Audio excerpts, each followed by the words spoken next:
Yan. Papasok sana tayo na late lang. Dahil nag-overspeeding tayo yan. Inatake yung sprocket natin saka preno natin. Nagano kasi tayo nag-overspeed. Kaya yung magagas scooter mga boss, wag kayong magmadali. Ayan, wag nyo akong gayahin. Tanggal yung ano ko, yung tornilyo. Dalawang tornilyo ko na stainless, lagas.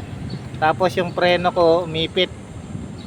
Ayan, tinanggal ko muna yung preno ko kasi umipit. Tapos sobrang bilis ko kasi magpatakbo.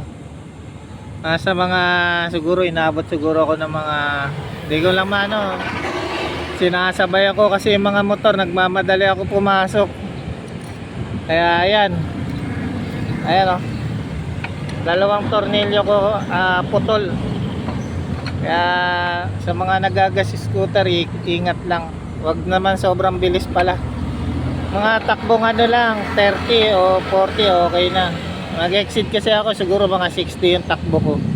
Kaya napit ko. Tapos C5 pa yung dinaanan ko. Nandito ako ngayon sa BGC.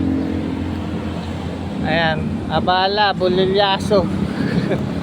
Sobrang bilis kasi. Ganda sana ng setup natin Yan, linggo-linggo naman. Pero at least safe tayo mga boss. Gagawin natin, tawag tayo ng lalamove. Yan. Antayin na lang natin yung lalamove. Kaya ingat mga boss.